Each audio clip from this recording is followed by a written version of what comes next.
T minus 20 to episode 1000. It's Monday, September 22nd, and you're listening to the Geek at Geek News Central. This is show number 980, sponsored in part by GoDaddy.com. Get a WordPress builder site, domain name, and an Outlook email address for just $1 a month for 12 months. Or pick up a domain name for just $1.49. All my specials can be found at geeknewscentral.com/GoDaddy. Hey, folks, got a great show lined up for you tonight. Hey, we are in Terminal Count down here. Talk about that here in just a few minutes. But you know what comes next. Strap in. Here it comes. All right, people, I need a go, no-go for the Geek News Central podcast. Digital archive recorders. We're go fly. Microphone. We're go fly. Video feed. Go. Web browser. Go. RSS data stream aggregator. Go fly. Interflux Toddism suppressor. All right, I'm confused. Host readiness check. Welcome to the show. Welcome to the show. Voice print confirmed. The Geek News Central podcast is a proud member of the Tech Podcast Network. If it's tech, it's here. All right, ladies and gentlemen, we are ready to go. Cue Todd in 5, Button, who's got the button? 4, There is no cause for alarm. 3, Everybody hold on to something. 2, Just press the button. 1. A very warm aloha and welcome to everyone to Geek News Central. Of course, my name is Todd Cochran. I'm just absolutely happy to have you with us for the show tonight. And got a lot of great tech to talk about. Kind of an interesting mix of news and information. So we'll get into that here in just a little bit. But I want to give a very, very warm welcome to all of you. If you're brand new to the show, hey, welcome. And you are now part of the family here. Being that this show is recorded in Hawaii on the island of Oahu, we basically have the welcoming spirit here in Hawaii, and everywhere you go, people give you a little aloha spirit, and they give you the shaka, they give you a little wave, let you in, and the line in cars and turning, and it's kind of, except for the every once in a while road rager, everything seems to be pretty laid back here in Hawaii, and we'd like to be a little bit laid back in this show, but gonna have a lot of fun, and I hope that you'll have fun with us tonight or on the show. And whenever you may be listening to this podcast, whether you be in your car, in the bus, on the treadmill, wherever it may be, I got a lot of good news to share. All right, so anyway, really this is kind of a cool time. We're 20 shows away from really hitting episode 1000. And it just kind of really, it's like it's taken forever to get here this summer. And now into the fall, we would be very, very close to being at our 100th show for the year within the next 3-4 weeks. But we're still, really at this point, with this show just starting 20 shows away. And so it'll come when it comes. But I'm really excited about being able to put on show 1000 and been actually starting to do a little bit of planning. I normally don't plan this far out, but I am. But we won't focus too much on that because we got a lot to share tonight. Again, for those of you who are brand new, really, we want you to take some time and get over to geeknewscentral.com. And if I can get the screen prepared here for you, we want you to come over to geeknewscentral.com and basically check out all the great content on the website.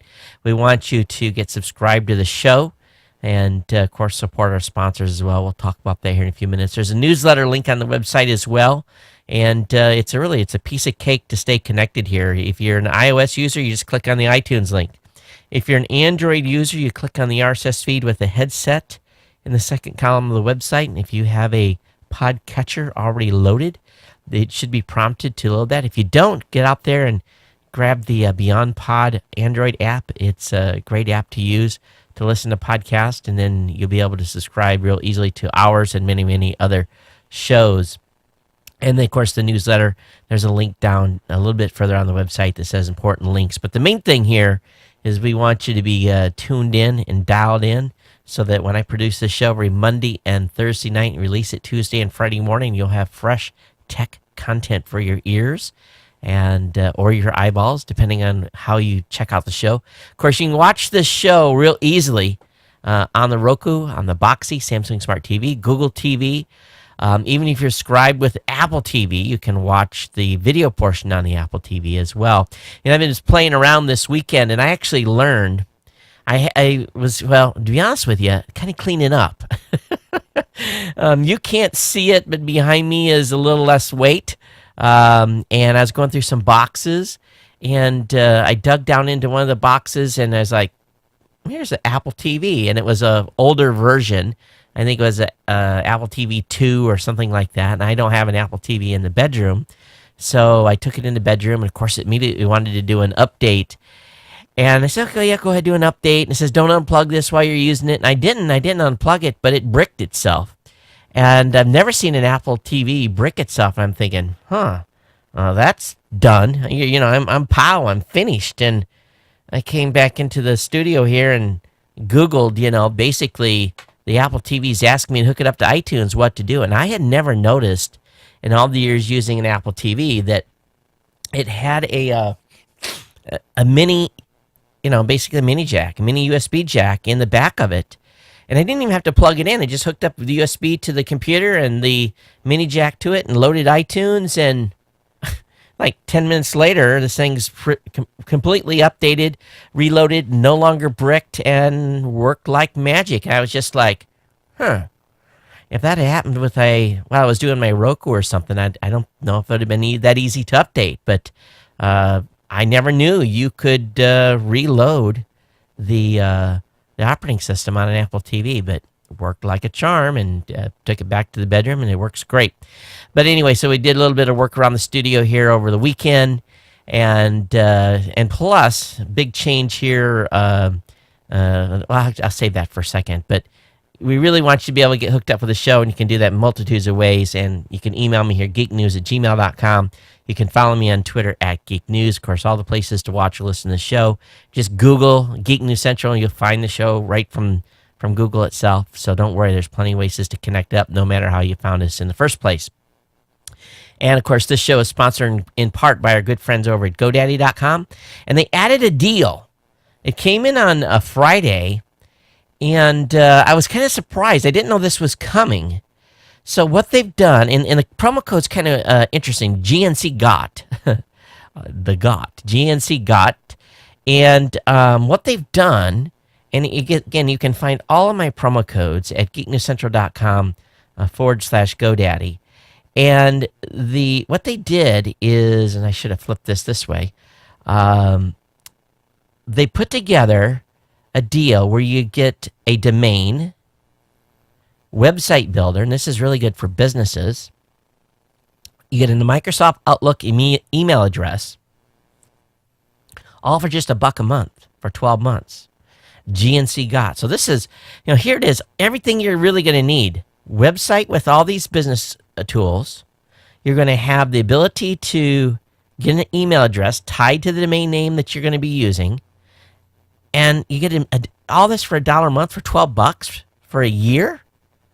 Again, a domain, website builder, everything that goes along with that website, and being able to build your own, property, and the Microsoft Outlook email address, all for $1 a month for 12 months. GNC GOT is a code there. Now, of course, the other codes remain in effect. The 30% off all new orders, GNC 30. That's a big one. All new orders, GNC 30. Geek 149, get a .com for $1.49 on new or transfer domains, okay? Also, the managed WordPress hosting with a free domain, and the $1 a month economy hosting. So everything's $1. It's that $1.49. And then the 30% off deal. But there's a bunch of codes here. GNC GOT, press 4 for the WordPress, Geeks with an S, 12 for the $1 a month economy hosting. And you even still have some of those 50% off codes, too, that includes a free domain. Those are still valid as well. So search the website for the best deal at geeknewscentral.com /GoDaddy. We want you to use the codes, okay? Use these new codes. Use them. Share them. Tell people about them. Help them save money. You got someone that's having a birthday, anniversary, put them up a website. For goodness sake, it's just going to cost you $12. That's the cheapest anniversary present you could ever buy. Put something up for your parents, your siblings, a best friend, a wedding site, baby shower site, anniversary. You just name it. You can.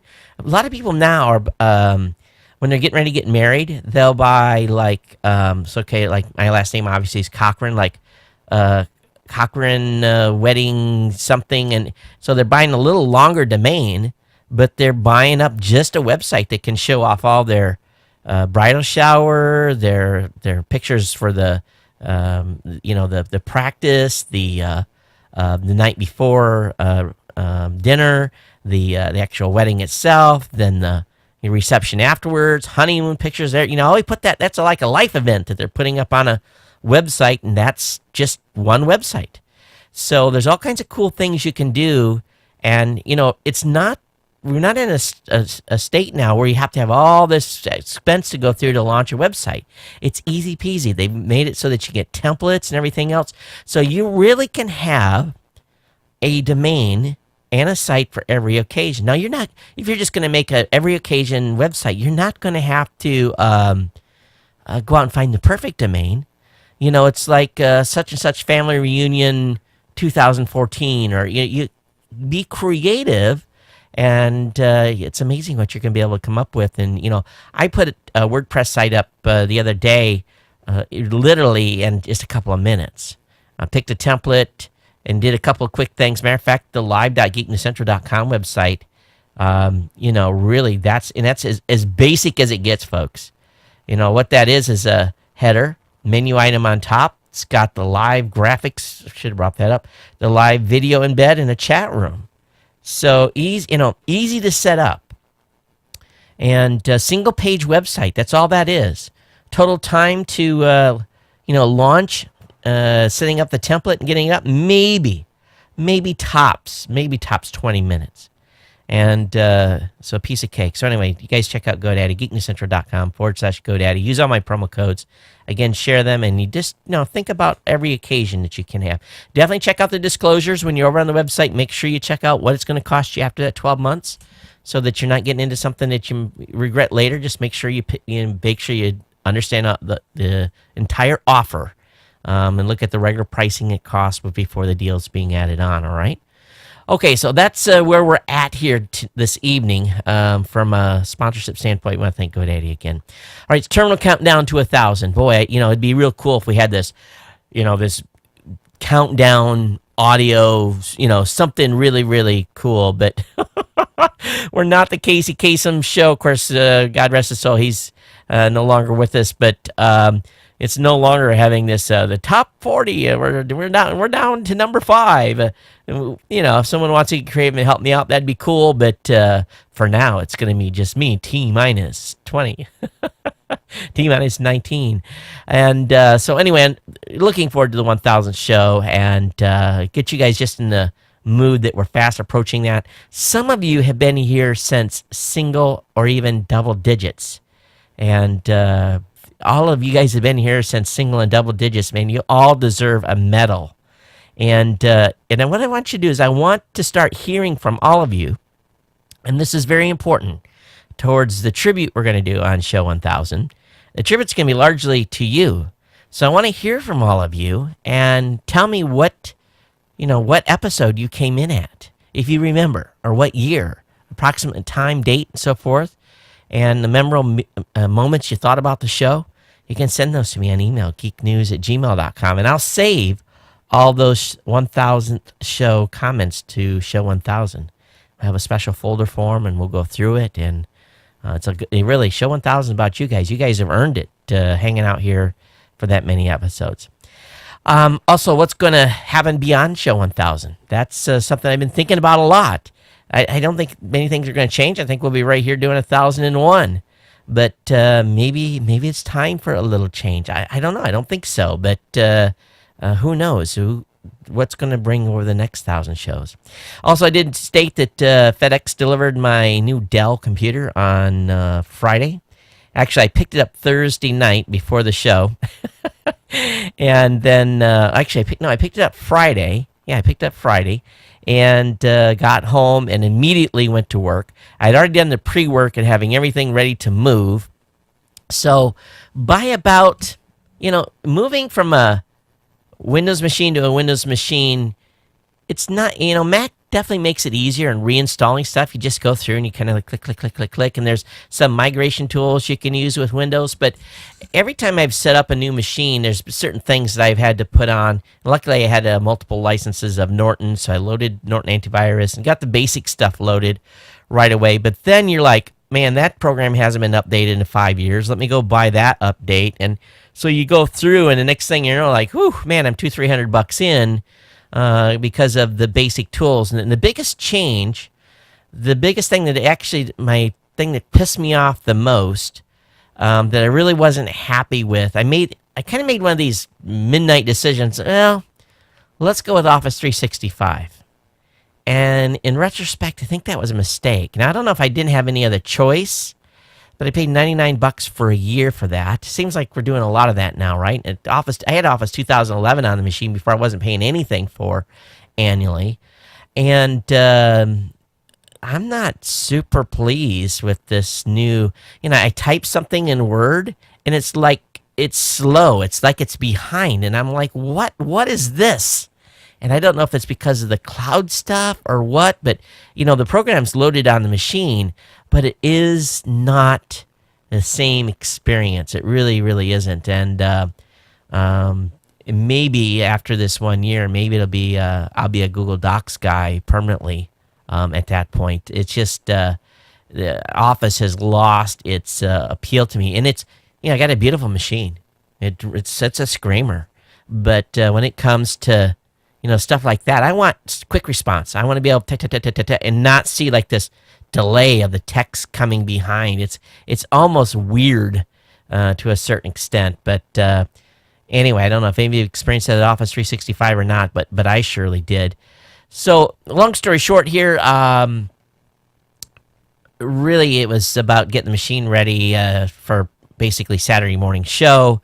Which I did, had everything ready, and it spent kind of Saturday in cleaning up. Oh my God. All those archive things that you keep, and I'm like, I haven't been in this folder since 2009. Do I need this? No, delete. So I probably deleted, 200-300 gigs worth of old junk off, and did have a final, I did do a final backup of that, 800 gig file, and then I started deleting it, and I do have a copy of that I'll keep stashed away, but, it's just like, I'll never go into that stuff again. So in 5 more years, I'll delete that file itself. But it is interesting to clean up a computer after really it'd been about 6 years since we've done a desktop update here, which is, to me, was pretty incredible. Because actually 5 years, because I bought the machine in early 2009 that replaced the one that's sitting here on the desk now. And very, very happy so far with it. Okay, so let's talk just a little bit here. Of course, on the New Media Show on Saturday, I was the actual guest, which is kind of weird. I hosted, but I was also the guest. Rick Calvert and Rob kind of questioned me on Podcast Awards, and we basically talked about everything past, present, future that you'd ever want to know about the Podcast Awards for 90 minutes. I don't know how we talked 90 minutes on that topic alone, but you guys know me. And then that's basically was the extent of the weekend. Took a little time down on Sunday and spent with the family and relaxed. But anyway, that brings us today. I do want to take some time at the beginning of the show tonight before we get right into the stack, which I'm going to do here in I promise you, just a few minutes. And I want to thank the following GNC 1000 insiders, the folks that basically are supporting the show financially, and give them their proper due and titles. And again, you can come over to geeknewscentral.com/insider. And if you want to support the show financially, we definitely appreciate it. If you feel I'm giving value for value, please consider doing so. Again, there's multitudes of levels. Everyone is part of the Ohana here. And whether you make a donation or not, Warrior level is at $60 per year. Kahuna is at $125. Big Kahuna, and basically the Kahuna means like the chief. Here in Hawaii, where this was a kingdom before, and chiefdoms and monarchies and everything, but the big Kahuna is at a $250 level. The Ali level is at $500 per year.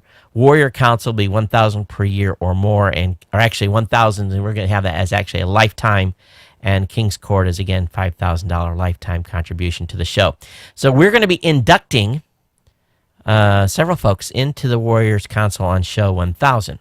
So if you'd like to be fast-tracked into that, you know how to do that via PayPal.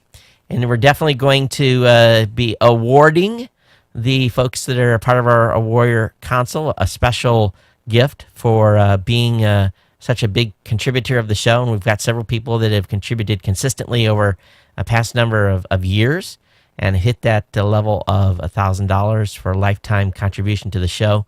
So we'll definitely be doing that. But if you want to fast track, you can do that right on the website. And otherwise, everyone else, keep trudging away. And we appreciate your ongoing support. We really, really do. Okay, so Warrior Chris, Big Kahuna Todd, Ohana Dave, Ohana Mike, Ohana Deb, Ohana Ken, Kahuna Gary, Warrior Michael, and Ohana Richard. All of you guys, thank you for your contributions to the show. I definitely appreciate your ongoing support. And, of course, just as well as everyone else, we want to thank you for your monetary support here and supporting Geek News Central. All right, let's go ahead and get into the tech. And I've been spending a lot of time to begin the shows chit-chatting with you guys.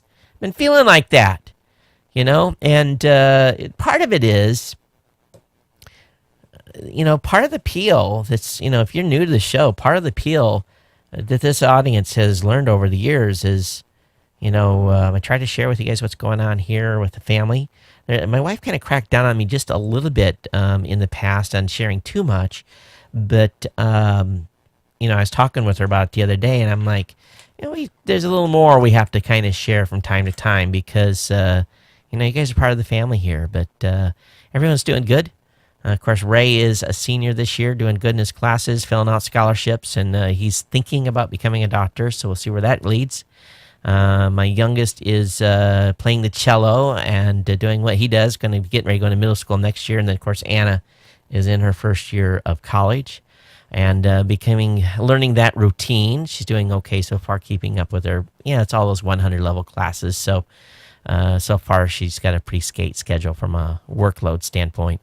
And my wife is also working within the schools, doing some assistant-type stuff and volunteer from time to time.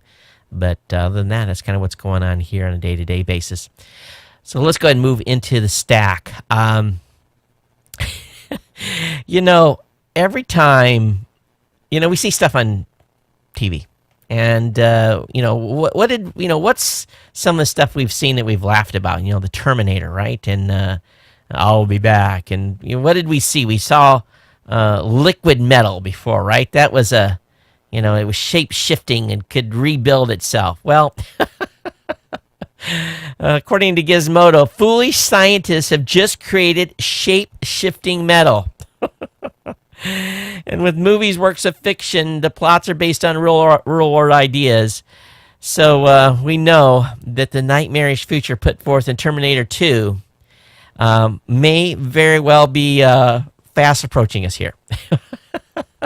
The T-1000s, this may be the beginning of what could become a T-1000. So they found a way to control and manipulate liquid metal. So I'm just wondering if these guys really watched the movie or not. But it makes you go, just a little bit of a, you know, little tidbit for a better word. But I saw this tonight and I was just like, oh my God. You know, it's pretty funny. It really, really is. Hey, you guys know I'm a big fan of Monoprice, and you know, it probably a month or two doesn't go by and I order something from them, and they're not a sponsor here. They're not paying me to promote them at all.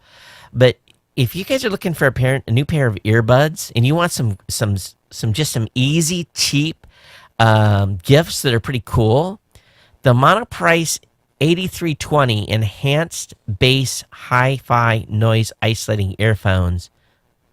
I've got like a little cult following going on. And I read about this on a website at Lifehacker today.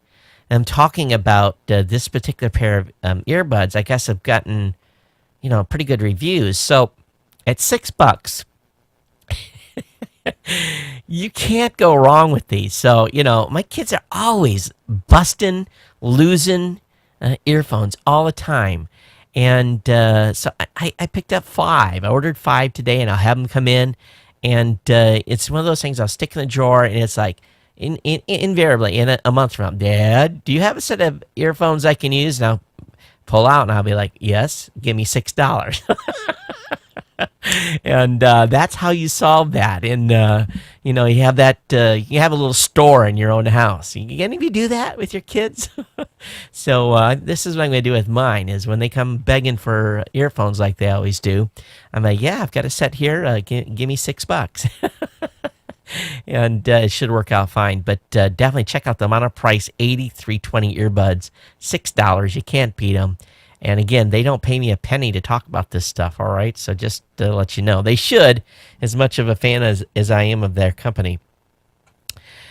And this one here is, there's always some comedy when it comes to Comcast and Time Warner and so forth. And today is no different.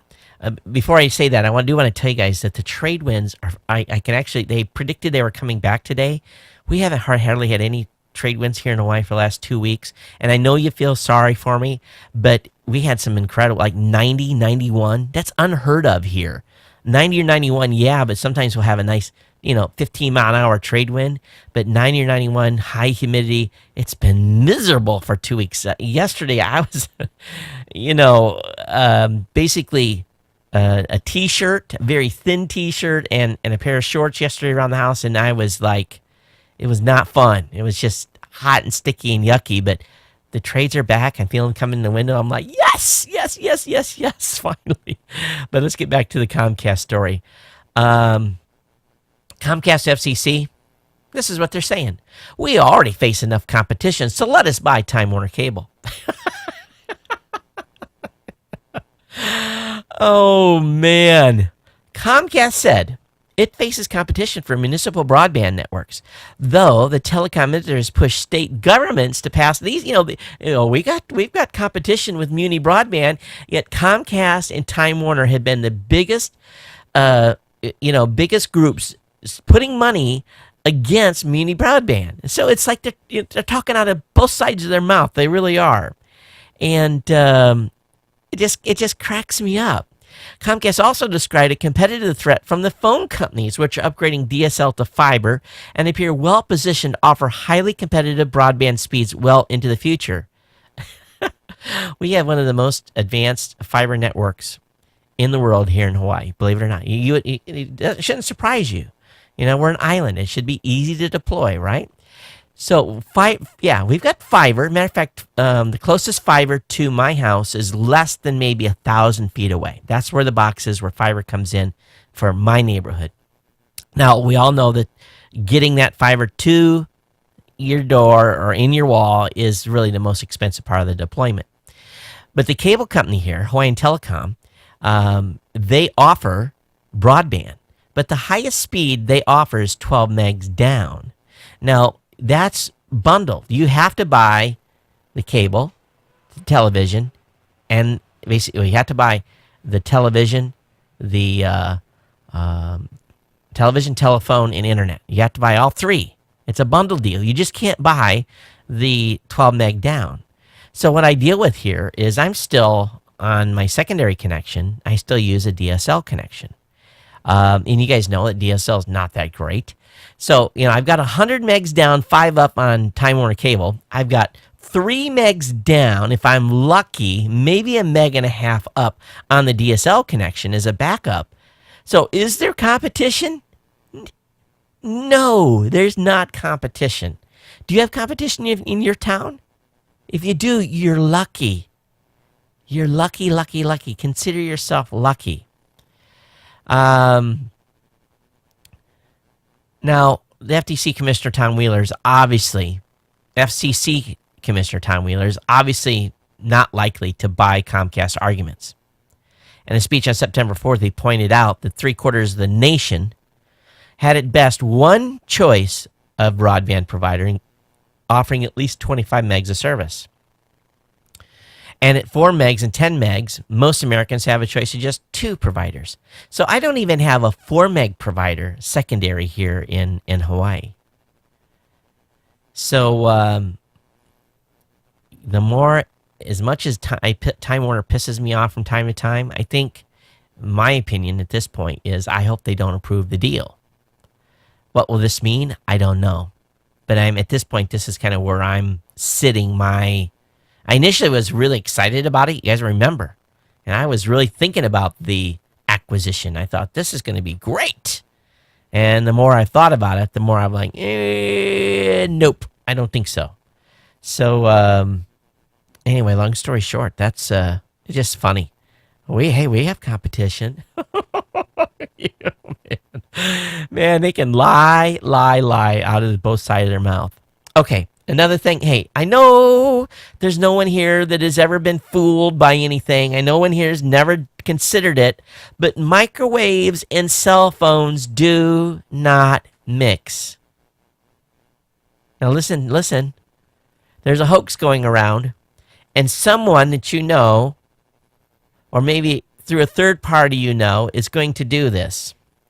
The hoax going around the internet is instructing people to put their new iPhone 6, in a microwave in order to charge it. Now, let's be very clear here again. Let's be very clear. Do not put your phone in a microwave, okay? Because it will cook it and kill it. Oh, my God. An image circulating on Twitter describes one fun exclusive feature that's definitely not included in iOS 8. It's called Wave.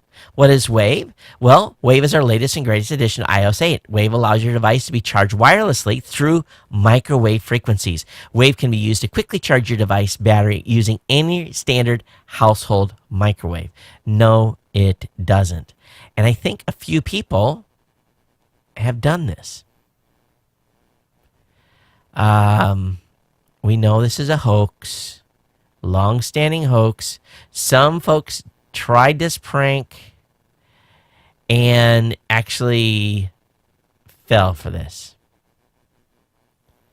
So people hoax and actually fell for this. So make sure we don't do that, okay? Oh, people are mean. They are really, really mean. Hey, Foxconn, of course, the company it's building about 500,000 of the iPhone 6s a day. They're saying that their Foxbots, which is robots, are reportedly not performing up to par. And they've had to, not super happy with the automation that's going on. So they've had to basically replace some of the machines with people. And they're going to have to look at the next gen to hopefully do what they need to do. I'm really curious. We haven't actually put our order in yet for the iPhone 6 Plus. What do you guys think? Those of you that have it, is it too big? Are you regretting buying the bigger one? Because I'm hearing, and I got to get to an Apple store and actually touch one of these things before we put the order in. But is it too big? Are you guys finding that the phone is too big? Are you happy with the size? Or would you wish you would have bought the smaller one? I really love to hear from you guys, and I really value your opinion. So drop me an email here, geeknews@gmail.com, okay? A lot of people are complaining about the fisheye battery basically getting caught. Not fisheye, but the battery. The camera lens getting caught. So anyway, I'll just, you guys fill me in, okay? Please let me know one way or the other. Okay, so let me go on here. Rackspace has turned a patent troll into a no longer patent holding troll. Rotobo Technology is now an ex-patent troll, Rackspace VP of Intellectual Property. These folks tried to shake Rackspace down for $75,000. They said no sale, and they basically filed went after them via the USPTO and had the actual patent invalidated. So just a heads up that this review process is working out pretty well right now. You see, as MIT is in the news all the time about states and lawyers and students, but MIT students battle a state's demand for the Bitcoin miner source code. 4 MIT students behind an award-winning Bitcoin mining tool, which is no longer on the internet, not available to be used, was never finished, will face off against New Jersey state authorities in court when they attempt to fight back against a subpoena demanding their source code. The EFF is representing 19-year-old MIT student Jeremy Rubin and 3 classmates in a pretty remarkable case that stands out for their measure of aggression the state is using to tame code and identify anyone who might have tested the mining tool. And basically what it was is it was a tool designed to basically set behind a web page, and basically upon web page loads, it would mine for Bitcoins for that website owner. And then ultimately, based on the amount of traffic your website would get, would be the number of Bitcoins that you would be able to harvest. And at the same time, you didn't have to run ads on the website. To me, it sounds pretty brilliant, really. But they're not happy with this. I read the article like twice, and I still don't understand why the state of New Jersey's not happy with this. But anyway, we will see where this leads. But it seems like they're always going after students at MIT for doing innovative, cool things. It really is repressive for schools trying to make people think outside the box. Down in New Zealand, Kim.com election defeat. Of course, Kim.com himself wasn't running for an office because he's not a citizen of New Zealand. But his internet party, Mana Party, failed to win his seat as Prime Minister John Key's National Party increased its majority. The brand, Kim.com, was poisoned for what we're trying to achieve, the German-born entrepreneur said. Of course, he's still facing extradition in the United States, but they tried to launch what's called basically an internet party. It was a political group that pledged to end government surveillance of New Zealand citizens, a stance buoyed by allegations made by U.S. intelligence leaker Edward Snowden. As a foreign national, of course, .com could not himself run for election, so he instead appointed trade unionist Lily Hare as leader, and they got their butts kicked in the election. So wasn't able to gain any seats whatsoever down there. So they, I guess that's come to an end. We'll see what happens.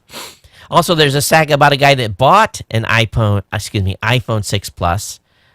He got it, realized 24 hours after he got it that he got the wrong one, it was too big, tried to trade it, and ultimately he couldn't. He had to get back in line, and Google said, well, he got 14 days to return it and make the exchange, and you guys know the availability of phones right now. So what he did was, instead of just putting it up on eBay and selling it, he put something up on Craigslist, and for a little bit of money swapped with another person, someone that wanted a big one that got a small one, and he was able to make it happen. So there seems to be a little bit of that going on, a lot of iPhone 6 Plus regretters, and then some people that regret not getting the big one. So the trading is working out pretty well at this point for those that basically bought the wrong phone. He was just worried about dropping it. He says, I'm just scared to death of dropping this thing. And I got to thinking about that a little bit, too, because I've always had a case for my phone. And I've got a Mophie on mine right now. And, a bigger phone, you have a more chance of dropping it. So, I like to prop my phone up on my knee all the time. And with a bigger phone, maybe that won't be a smart thing to do. So with cases for the iPhone 6, it's going to get that much bigger.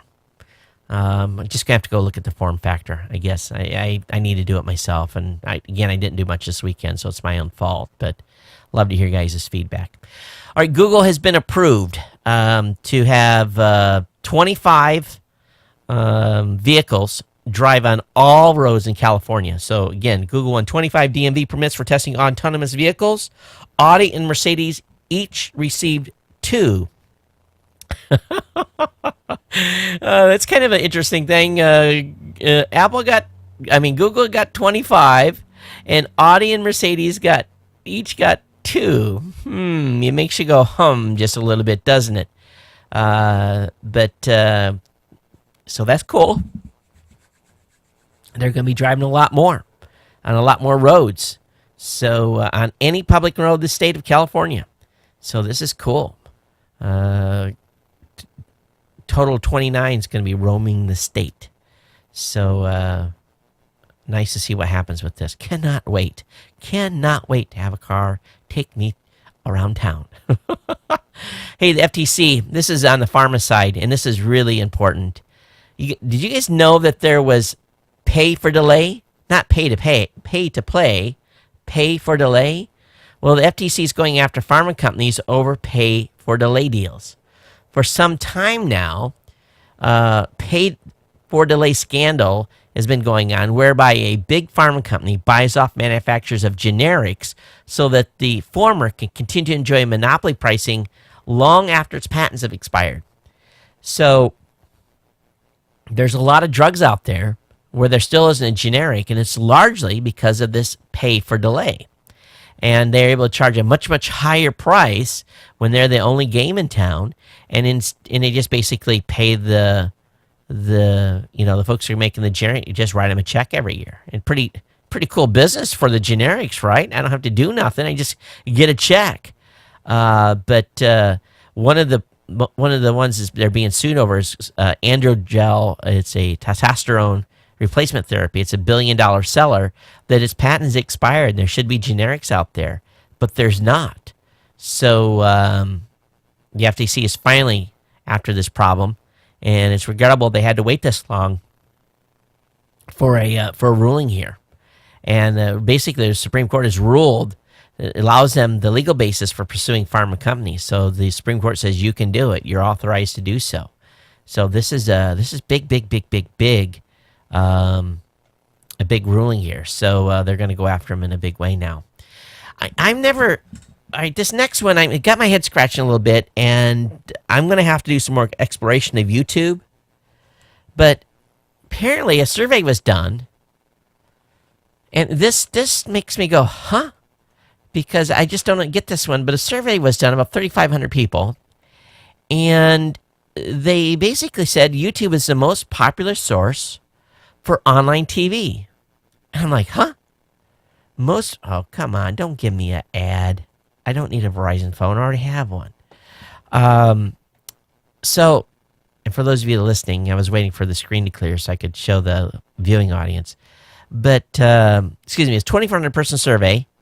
And basically, they asked people to check off a list of websites they use for watching online TV. 38% checked YouTube, followed by 33% for Netflix. Hulu came in with a distant third at 17%. Amazon Prime was checked off by 14%. At the same time, the research shows that 32% of Americans watch online TV daily. That's up 10% from 2 years ago. Just this fact alone should make the broadcast people shudder a little bit here. But at face value, you would indicate that YouTube has gained real traction with viewers and not just for short cat videos. I don't. Okay, so they say they're watching TV. So I'm assuming this is where it's tricky. I didn't know you could watch TV shows on YouTube. Am I completely missing out on the boat? Because generally, if I go to Netflix or I go to Hulu or if I use my Amazon Fire TV, there's a certain number of TV shows that are available via those devices. Sometimes they make you pay for an episode or a season, but I didn't know those same episodes were available on YouTube. If it is, it makes me sit back and go, and I'm definitely going to be looking for it. But then again, my definition of TV and Cord Cutter's definition of TV may be two different things. Maybe people are watching other serialized content. But I was kind of surprised on this number. I put my stuff up on YouTube. I guess you're watching TV if you're watching me on YouTube, if you're doing it with your set-top box. So, very cool. All right, in my younger years, I used to be more of a music aficionado than I am today. And I'll be honest with you. I like metal. You guys have been listening to the show for a while, know that. I like rock. If there's such a thing as classic rock, I don't know. I'm an 80s child, and it's like, Queen, AC/DC, Def Leppard, Pink Floyd, it's, on and on and on. Metallica, I love that music. And my wife is a big fan of Pink Floyd as well. The stuff, is good, all right? You cannot beat a certain mood for a certain Pink Floyd album. It's where it's at, right? So apparently, one of the music's greatest bands is rising from the dead again. And they did a comeback tour in 2005, and we thought that was really the end. But an announcement earlier this summer that Pink Floyd was preparing to release never before heard music is pretty exciting for all of us Pink Floyd listeners.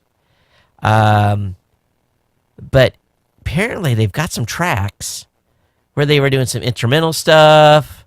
They're going to be releasing. So this is from a session in '93, which makes me go, yeah. So we'll see where this goes from a quality standpoint. I can't wait. I guess we'll see what happens here. But really the band was pretty much pow in 1995. Now Roger Walters left the group in the '80s, and he was hugely instrumental in Pink Floyd and was a large part of their success. So very, very cool stuff. Anyway, so just wanted to share that with you as non-techie thing, but I saw that in the news today. And I was like, oh, could it be true? Over on PC Mag, they're very good at hiding reviews and writing good headlines. But what it kind of connected me to an article that they wrote today was something called Wink Connected Home Hub. And I'm really looking at home automation a lot now, and I'm actually starting to ask vendors, please send us more home automation stuff for reviews. I've been doing a lot of smart monitoring. I kind of got that down. Now I want to expand into more stuff. And there's a number of home automation hubs now on the market. There's really not one hub that rules them all. The Smart Hub at $99 by Amazon is in my opinion, pretty good. But it doesn't support every connectivity protocol available. And this is what makes Wink Connected Home Hub, $49.99 at Amazon, pretty appealing. Not only does it offer support for more products than any other hub, but at $49, it's also the least expensive option available. And there's a lot of potential here for Wink to become the ultimate digital home hub in the future. There's a few issues that are still holding it back, but reading everything here that the folks at PC Mag had to say, and I'm kind of like, wow, this could be, they may be onto something here. So what are you guys doing for home automation? Are you putting any of these automated tools in, like Smart Things Hub, or have you considered doing that? Or are you just connected enough you don't want to connect your home anymore? The next thing they're going to be doing is they're going to be, hooking monitors up to our toilets to do whatever sensors they can do there. It's going to get to that point, I think, with everything.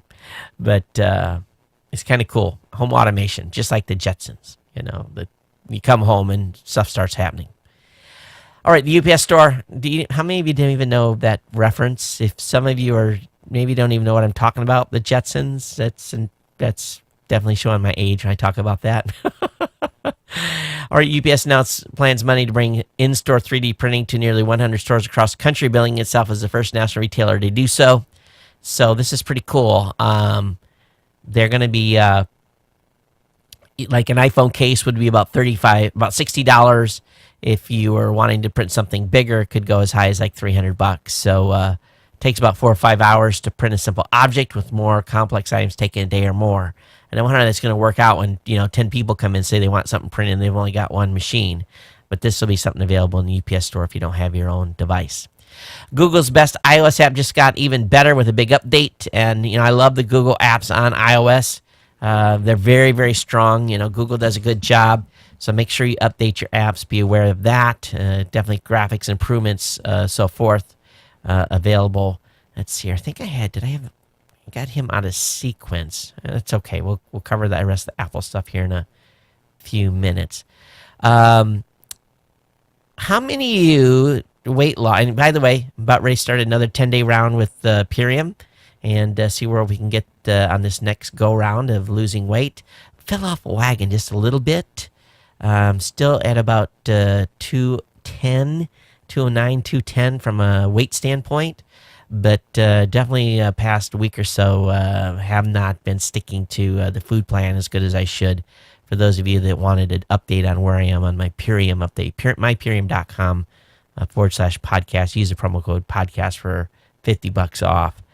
But I'll be doing the next 10-day round here soon. But I know that program works, and I understand the science behind it. But many folks have looked for all kinds of different dietary supplements or ways to try to lose weight. And there's a company out by a company called Roca Labs. It's a dietary company with a claimed alternative to gastric bypass surgery. It's made up of made up of some ingredients that they claim will expand and fill your stomach. So it's one of those type of things. Oh, we'll expand your stomach so you don't feel like you're hungry. When you buy the product, the company offers a discount if you agree to never, ever, ever, ever, ever say anything bad about the company. Check this terms of service out. If you agree for the discount, they say you agree that regardless of the outcome, you will not disparage RLN and or any of our employees' products or services. That means that you will not speak, publish, cause to be published, print, tweet, review, blog, or write negatively about RLN or our products or employees in any way. You further agree that in an effort to prevent the publishing of libelous or slanderous content in any form, your acceptance of the sales contract prohibits you from taking any action that negatively impacts RLN, its reputation, product, services, management, or employees. This is what you agree to when you take a discount for this folks from Roca Labs. And people are fighting back. It is not pretty. It's going to court. There's a website that's going to court against them and so forth. It's Pissed Consumer is a website that's going after them. And this is big. So definitely check this out at roca-labs.pissedconsumer.com. And but stay away from this Roca Labs company, folks. Doctors did some review on their products, and wow, oh wow, may not be advisable from a health perspective, in my opinion, that you do that. And of course, of the opinions of the pissed folks, pissedconsumer.com, doctors that reviewed the product. So be careful out there, okay? SanDisk Extreme Pro SSD is obviously not a company that you would think would make SSDs. You know, they make memory sticks, but we've never really thought of them as an SSD maker. Well, SanDisk has got a 10-year warranties on their new SSDs. And this is pretty incredible. They've got some great benchmarks on their product. And they show the results and the type of benchmarks they're getting. But their 480 gigabit SSD is, let's see if we can get a dollar amount here. It's about, come on, how come you're not showing me dollars? You're showing me, looks like euros. Can't be right. Oh, this is not, of course, I'm looking at a register site, so it must be pounds. 400 and whatever that conversion is, about 260 pounds for the 480 gig version, but a 10-year warranty on this thing. You're not going to get a 10-year warranty on a spinner hard disk drive. That's the only thing not happy with this machine is it didn't come with an SSD. So at some point I'm going to have to make the transition. I'll make an image file and copy it over and transfer it to an SSD, so I get a little more performance out of the machine just from that standpoint. But got to save the nickels and dimes to buy the next drive before I do that. Okay, iPhone 6, the smashings and the bashings and the droppings are continuing. iPhone 6 was soaked in liquid nitrogen and shatters like Terminator T1000. Dropped in water test, dropped on concrete. You do not want to drop this phone on the concrete. It's not going to be good, folks. I'm just straight up telling you right now, it's going to be pow. The screen will be finished. So I have some videos for you to watch. Everyone loves bashing iPhones and smashing them, and high-speed photography and everything else. So link will be up in the show notes for you to check out. A little more space news. NASA's Maven has entered Mars orbit to sniff its gas. NASA's Mavis spaceship has reached Mars after a 10-month journey and started its mission to study the red planet's upper atmosphere. The Mars atmosphere and volatile evolution dropped into orbit around Earth's favorite neighbor around 324 BST. What is that? BST. I don't think I've heard of that one before. British space time? I don't know. After months of journeying through space to do it, the craft had to point its main engines in the direction of its travel and fire them for around 33 minutes in order to capture the orbit. So NASA has a long history of scientific discovery, of course, so this thing is sniffing the atmosphere around Mars. And so this is what, the fourth satellite we've got circling Mars already?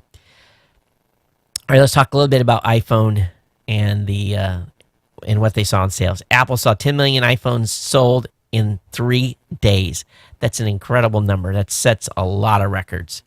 The iPhone 6 has been reporting some issues with Wi-Fi and battery drainage, so there'll probably be a patch coming pretty quickly. But long story short here, if you're using Wi-Fi on the iPhone 6, you may see some issues. There's also been some speed tests done with the iPhone 6 and iPhone 6 Plus. And boy, I'm going to tell you something. It's not a quad core, it's a dual core phone, but it has come in some benchmarks that are basically destroying the majority of other phones that are out there, which surprises me here from a response time and stuff. You know, they basically, the SunSpider 1.02 benchmark, Chrome, Safari, and IE, the iPhone 6 beat just about everyone in its class by a significant amount. And there's a whole bunch of test results where the iPhone 6 really came out on top. The only thing that it really didn't come out is a couple of 3D Mark tests. It was kind of mid-range. And also on some, where there was actually some heavy-duty physics calculations going on, was a little bit lower. But this is pretty impressive results, near the top of everything, and I think it surprised people just a little bit on the benchmarks. I'll have that link up for you in the show notes tonight at geeknewscentral.com. Also, another great video of a guy that basically fixed his iPhone 6 biggest design flaw by using a grinder to grind down the camera until it was perfectly flush with the body. Why do people do these things? Really? Come on now. Let's it's a great way to throw $700,000 away. It's nuts. But one thing they are finding is that the iOS 8 crash rate is found to be higher. Now, I've been having a few problems with this phone, and of course, this is an iPhone 5. And before the iOS 8 update came out, I had been having some troubles with this periodically. So, but I do find that if I've had the phone off and I turn it on, it's like it takes longer to boot. It'll show you the Apple icon, and then for a little while, it's kind of like chugging. It takes a little bit to get to where it needs to be before it starts working right. I don't know how to fully explain it. It's almost like a computer that hasn't fully booted up. You know how it is when you get a machine and you're trying to do something and it won't do it? It's very annoying. Shutting down on the iPhone 5 on iOS 8 used to give you a little spin wheel that it was shutting down. Not anymore. It just goes black. And then you start pressing the button, not knowing when the phone has been shut down to restart it. It's kind of a weird things I've seen with iOS 8, but they are seeing higher crash rates on all devices. 3.56%, which is about a percentage point higher than other devices that are other iPhones that are in the space right now. So, or earlier versions of the operating system like iOS 7. So, excuse me. Definitely something to be concerned about here. Maybe a little quality control dropping at Apple. Also, you can downgrade to iOS 7.1.2. It's still available. So if you're not impressed by iOS 8 and are wondering to downgrade from the previous firmware, you're still going to be able to get iOS 7.12 for a little while here. They're going to close the downgrade window soon, so you don't waste any time if you want to downgrade, okay? And they don't accidentally hit the upgrade button later. The new Skype for iOS 8 uses extensions for answering calls, And basically, you can get access from the iPhone lock screen. These extensions are pretty cool. I downloaded the new iPhone, the new Skype, and actually was doing some tests with it after seeing this article. So it's a pretty cool stuff what they're doing here. But again, it allows Skype notifications to appear right on the lock screen of the phone. These are actual notifications based on the lock screen and through the regular drop-down notification method. So one tap picks up the call on Skype. And again, it's available on the iTunes App Store right now for if you're a heavy Skype user. Good article over at Engadget talking about how Microsoft is making it easier for students to get an Office 365 at no cost. You know, my daughter paid for, when we bought her new laptop, she got a PC, pretty nice laptop, about $800 we paid for it. They offered us Office 365, I think a 4-year license for, I think, for $100. So now, and this was under their Student Advantage program, but now Microsoft's made it possible for 35,000 educational institutions across the globe to receive a free access to Office 365. As part of that, students and teachers alike could get a subscription to the productivity software at no cost to them, so long as their schools enrolled in the initiative. So you have to be, up to this point, you had to work with the IT department at the school to get access. But now Microsoft simplified the process, opening up a self-service for students to get the license without the need to check with the IT department. Those who qualify will still need a valid .edu email address to receive the free subscription from a school that's currently participating. So all students here in Hawaii, if you go to either a community college that's affiliated with the University of Hawaii, you get a edu address. So it shouldn't be a problem, at least for but my daughter's already paid for it. So, a little late on the draw there, Microsoft. You got money, all the students going back, and you made this offer available later. Smart move. Adobe has bought Avari, a suite of mobile editing tools used by several companies, including Flickr, as well as standalone Avery app. Of course, given Adobe's recent push on mobile editing, this makes a lot of sense. See what happens here. Kinja.com, another cool, Kinja, okay, why does it say Kinja? Or at factually.gizmodo.com. If you're interested in sewers in Paris, it talks about how they unplug their sewers. Just one of those weird tidbits. Over on the dailytech.com, a year after it was first announced, PlayStation TV headed to the United States for $99. So this is kind of cool. Because if you're a PlayStation fan and you had, of course, what it was called in Japan was PlayStation Vita TV. Again, it's a set-top box. It was, again, available in Japan over a year ago. But for $99, come on, load. There it goes. I hate this when this is doing this. There we go. For $99, you get a device that not only streams video content, but will also give you access to play any PlayStation Vita game on your big screen TV. Sony says that nearly 700 games will be supported at launch.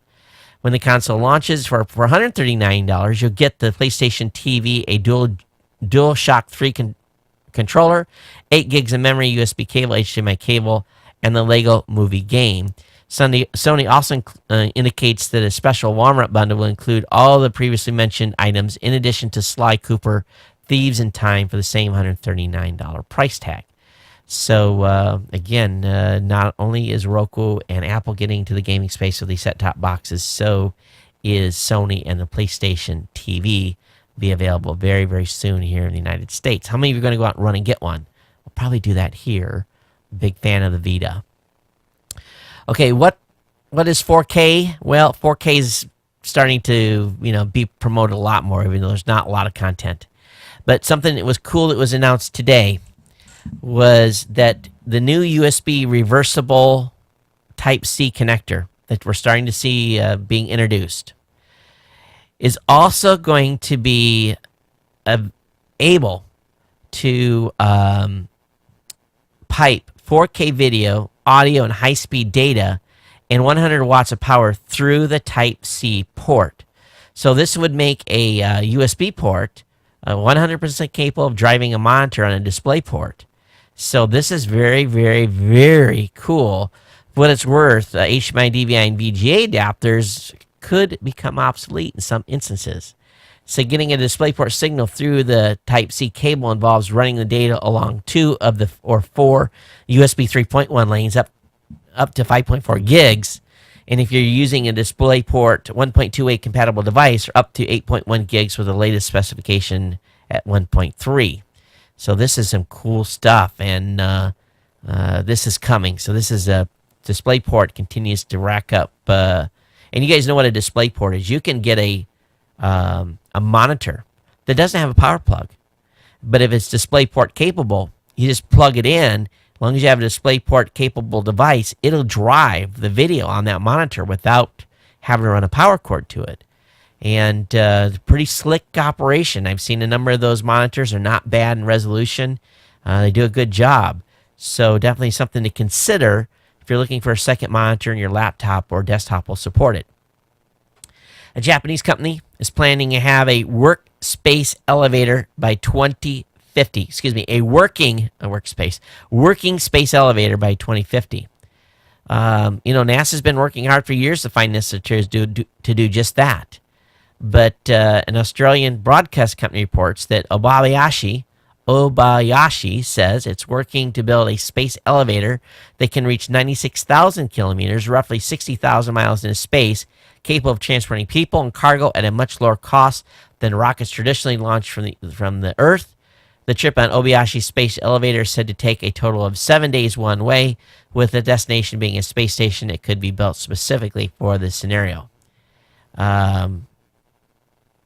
This is going to be tough, but we'll see what happens over the next, 40-some year or 30-some years to make this happen. A lot of technology will be needed. I should still be around to see that, unless I stroke out or something. Hey, if you want to know how the Pirate Bay operates, well, there's a good article over on Torrent Frink. The Pirate Bay runs on 21 RAID-proof virtual machines. So it talks about how their system layout is, which is pretty cool. It's always cool to see someone's infrastructure layout and how they do load balancing and everything else.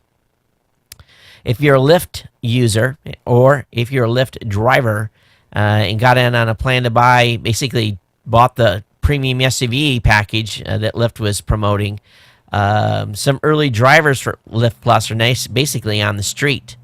Lyft has canceled that part of the program, and they're trying to make it right by compensating the drivers who had bought those Ford Explorers that were part of that Lyft Plus team. And what it was you could get picked up by a much more fancy vehicle, and these guys had to have a specific vehicle modified a certain way. But Lyft has basically said, hey, go ahead, and if you want to sell the vehicle, fine, we'll make the difference so that you don't lose no money, or we'll give you an extra $10,000 to offset any impact it may have. So some folks are selling, some people are taking the money, so at least Lyft's doing the right thing, and because they canceled a program, it was part of the agreement they had to have a certain vehicle. They're making it right with these folks, so good on Lyft. Of course, we talked about the Alibaba stock offering, and I'm going to tell you, if these people, these banks, they got this stock for $52. It opened at 68, and automatically went to 90. These banks all doubled their money, so the average Joe didn't get. You and I can't buy that stock. We have to know. You have to be pretty high in the totem pole to do that. And when you are, you get. You only get so much, and it's just like if it's free money on most of these deals like this. And but there's a great article that's over on battlemedia.com, and it brings up a lot of points that I've been saying about the Chinese companies in the United States stock market. For existence. Fab Universal, which is the owners of Libsyn. They were delisted because of stuff that was going on. Fab Universal was delisted because of some supposed impropriety in reporting and cash, accounting, and a variety of different other things. So a lot of these companies the Chinese companies that have either reverse acquired or however they ever got on the New York Stock Exchange, they've been dropping like flies because of the reporting and accounting practices of those companies. So it is a situation here where this gentleman that wrote this article brings this up. He says, hey, I've got concerns. It's controlled by a corrupt government. People don't understand their product. It's got, growth, the potential that's kind of murky beyond its own core market. And, of course, all the accounting practices that could go on to cook the books. So as much as you would like to have been on the early offering of this, I think that probably the institutional investors will get it and dump it, and then this could be very dangerous. So from owning the stock, I would be very, on a long-term basis, very hesitant to put my money out there with Alibaba. Do your due diligence on these folks before you do that, but just be aware. It could go upside down in a hurry, especially if they all of a sudden, the earnings reports don't add up and so forth. All right, last couple articles here. Apple was reported, it was all over the news this morning that they were killing off Beats Music Cloud, and they're not. And they're not killing off Beats. There may be some rebranding happening, but Beats is not going away. Apple's basically come back and said, no, we're not doing that. So if you're a Beats fan, just be aware of that. There's a great article in the Washington Post, and there's supposed to be a great article on podcasting on the Washington Post tomorrow. Matter of fact, I'm going to start Googling for it as soon as I get done with the show tonight. But I was interviewed and other people were interviewed. But there's a good article going back to this show. There's a good article about how airlines explain net neutrality. This is, if you didn't understand net neutrality, if you just don't get it, read this article. Because it's going to give you the analogy of what net neutrality would look like in the airline business. Basically saying that like the first class customers would arrive at their destination like an hour before coach, where they would have to fly each section of the airplane at different speeds and altitudes and so forth. It's pretty good. It really, really is. And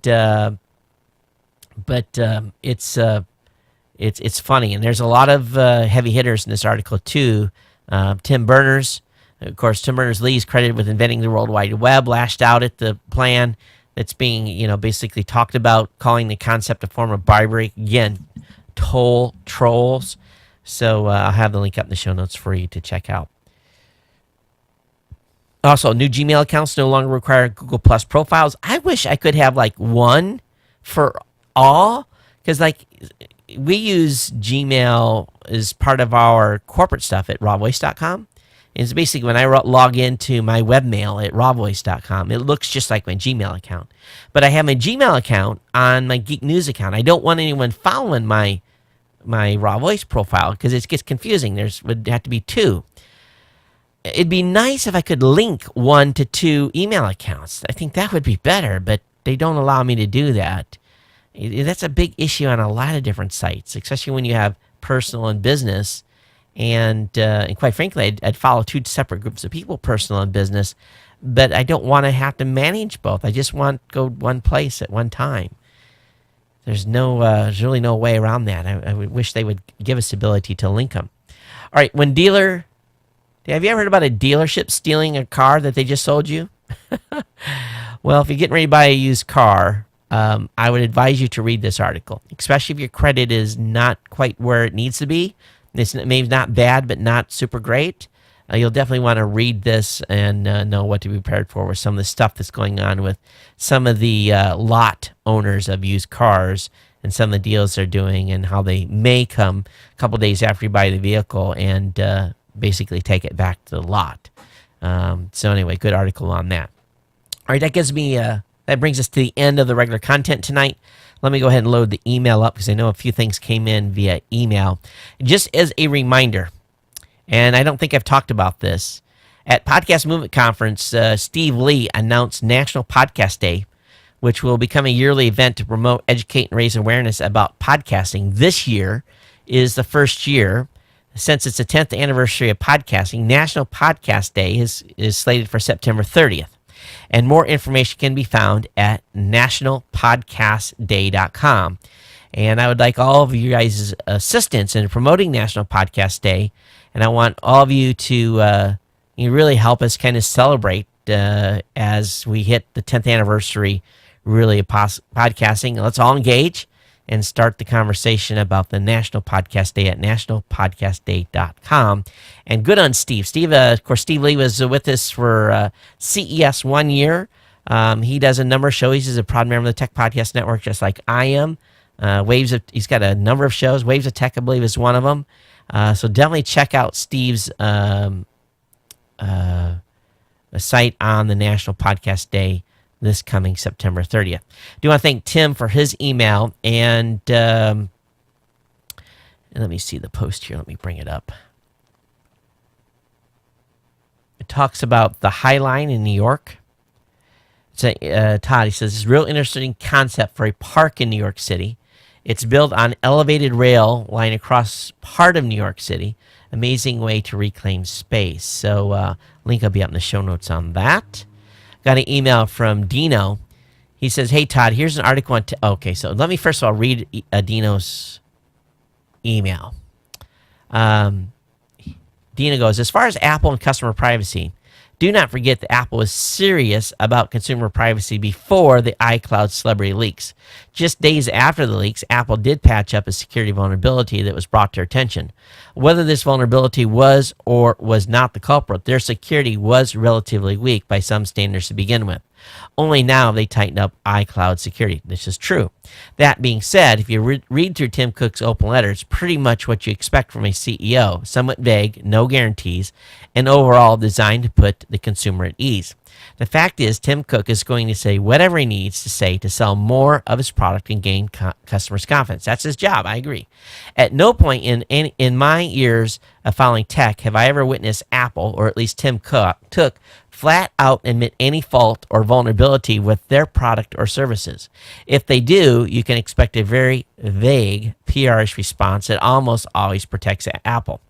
The writing is usually on the wall, and while some may look at Tim Cook's open letter and iOS 8 encryption as an act of genuine customer concern, I see a company that just released Apple Pay and is doing what it can to reassure users to use their products. Apple is a for-profit company, a $600 billion one at that. They're masters of customer relations and damage control that every company should take notes from. Half of the service success is due to it. But to believe that Apple generally holds a higher customer concern and ethical standard than anyone else is simply naive. How quickly you forget the fixed ebook pricing ordeal, Steve Jobs' anti-employee poaching agreement, which there was a lot of other companies involved as well, and the handful, and I ad-libbed that, and a handful of employee lawsuits. Apple's in fact a company just like anyone else, and they will succumb to any pressure if it threatens the bottom line. I fully agree on that, Dino. Don't get me wrong. I understand that. But I think at the same time, a lot of companies have had a lot of security issues. I mean, it's an ongoing thing. I don't think we're going to get by it by any means with any company anytime soon. It won't be the first, will not be the last time that an Apple product is bypassed. But when big national companies like Home Depot and Google and a lot of other companies are being social engineered and having their point of sale systems hacked, we didn't talk about that many years ago as being a weak point, because we've talked about that in this show here. I think it just goes to show that the IT guys are going to have to do what IT guys do. They're going to have to start making sure that products are locked down in a very highly organized way. That's one of the things, even with the stuff we do at Raw Voice and our commerce system, it took a lot longer to get it on the street than what I really preferred. But, and I'm not saying that it's 100%, but I know Angelo went back and over and crisscrossed and went through certifications and validations and triple checked and quadruple checked, and there was all kinds of tests and certifications we had to get just to make sure that when we process someone's credit card, number one, I didn't hold their data, and number two, that where that transaction occurred, all that was encrypted and our customer's data was safe. And last thing I want to do is get into a situation where I just did with Home Depot, where I got a notice from them saying, hey, you can get a 1 year free of credit monitoring because we screwed up and your credit card was compromised. So this is big in the space of companies like Target, Home Depot, Apple. You're right. All of them are susceptible to that. Now, he provided me another link to an article that was over on Tech Radar talking about Google. But I think the key here to remember, and the thing that they've said, and we have to acknowledge, is that when you hold an Android device and you log into Gmail, your email has been indexed, and they're going to serve you ads against that content. Now, a machine may be doing it, but they are still doing it. Apple has said they don't care about what you do at the phone and the stuff. They're saying they are not going to use our data against us. They're selling devices and software. Now, they've got some pretty strong policies in place for their app developers too. Now, what happens over the long term, I don't know, but I think they made a good point, and I think it's one that Google's going to have to address at some point. Privacy is becoming a big issue. But I think they did strike a nerve, and a correct one, regardless of them having a security issue. You know, it was about the privacy part that they were promoting, saying, hey, we're not interested in, you know, what you ate for lunch. We want to make sure you have a good hardware experience and software experience. So if I'm wrong, you guys definitely let me know on this and definitely provide me more feedback. I'd appreciate it. Got an email from MS Small Biz. He says, doesn't this prove, and this goes, he says, Cloudflare shows us SSL is used today is broken by offering to run man-in-the-middle attack. So basically, this is an article over on ours. And it was an in-depth of how Cloudflare's new web service promises security without the key. And it just talks about SSL sockets and some of the stuff that's going on.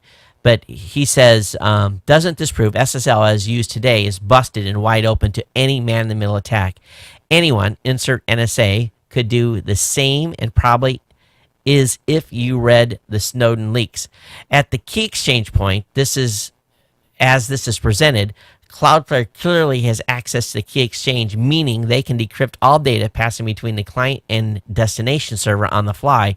Such man-in-the-middle attacks are why I will not do any banking or accessing of sites which contains my private data over public Wi-Fi.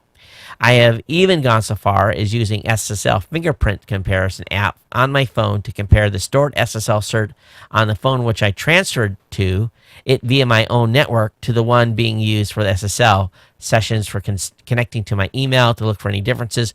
But in this type of attack, and this is an attack, I don't think my SSL checker would see a difference. And it talks about how it's susceptible, how the man in the middle is basically plug in is still going to have an advantage in basically detecting stuff that are having access to information they shouldn't.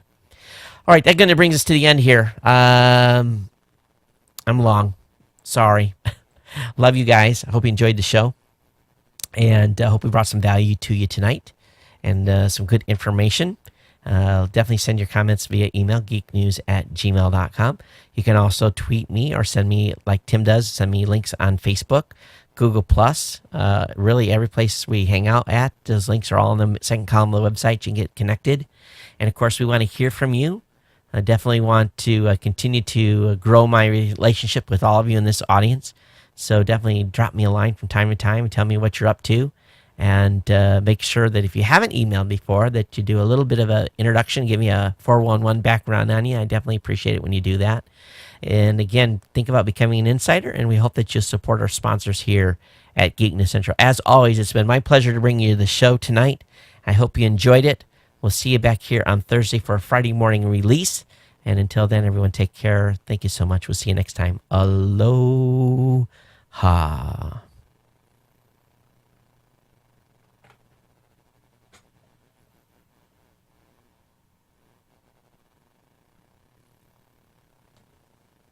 Hey, Spitballs, how are you tonight? Thanks for being here.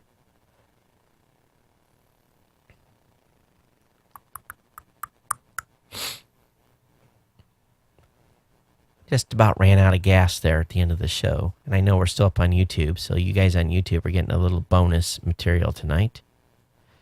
But I'm about ready to pull the plug on YouTube too. So those of you on YouTube, thanks for being here. We appreciate you. And we'll see you. See if I can make sure it's still loaded. And we'll see you next time on YouTube. Bye-bye.